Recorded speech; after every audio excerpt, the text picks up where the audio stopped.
Parts of Grand Teton National Park in Wyoming are now closed to the public as a dangerous fissure has opened. Teton is a portion of the greater Yellowstone National Park where North America's supervolcano sits. Manila Chan is following this story, and from what I know of it, this goes beyond any natural disaster movie we've ever seen, potentially. Well, what is scarier than real life, Holland? It's the height of tourist season, as you know, right now at Yellowstone National Park. So you can imagine a ton of disappointed visitors this week. But there's this 100-foot horizontal crack along a rock wall at Grand Teton. It emerged recently, and park officials fear it may be connected to the supervolcano located nearby. Now, Park Superintendent David Vela said this.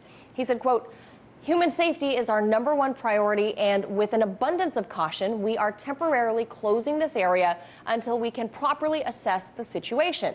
Experts say this fissure poses a number of dangers to humans in the area. Fears it may continue to crack, possibly create a rock slide, just to name a few, due to the very active grounds there at Yellowstone. The national park sits on a very active magma chamber connected to that supervolcano. Now, the volcano, though, has not erupted in over 600,000 years. But anyways, Old Faithful went off a little bit early. Doesn't seem like it put out as much water as it normally does. Usually after it erupts, you'll see all kinds of water through here, and that is lacking. Another thing recently, within the last month or so, USGS has changed the camera so you can no longer enlarge the image. Here was the temporary monitor they set up there for Soda Springs. Is it only temporarily shut down? Yeah, not available. Conveniently, the monitor for Yellowstone Lake was shut down just after 1 o'clock Mountain Time. And of course, since they shut that down, they're not reporting any earthquakes. The last earthquake they reported was a 1.1. Now that was up there near the Madison River, Norris Junction area, at 17 minutes and 7 seconds after midnight Universal Time. Right there we have an earthquake. Right there's an earthquake. There's an earthquake.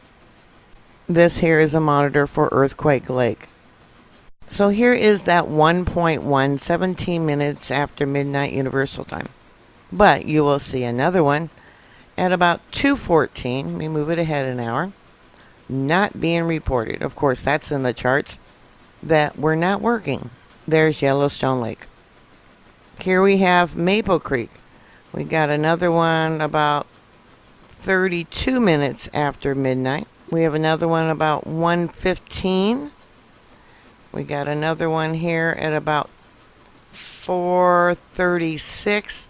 Some marked in red that the computer picked up. Now this is Maple Creek. Same earthquakes show up at Madison River. See that? The data for Yellowstone Lake is available. Here we have the University of Utah, the borehole for Yellowstone Lake. Earlier the data was removed, that's what they were showing. Same thing at the borehole for Norris Junction. I'll pull this down. We got another one here at about 4:02, 4:03. That's a significant one there. And then over here, got another one. And you can see it shows up at two different monitors here.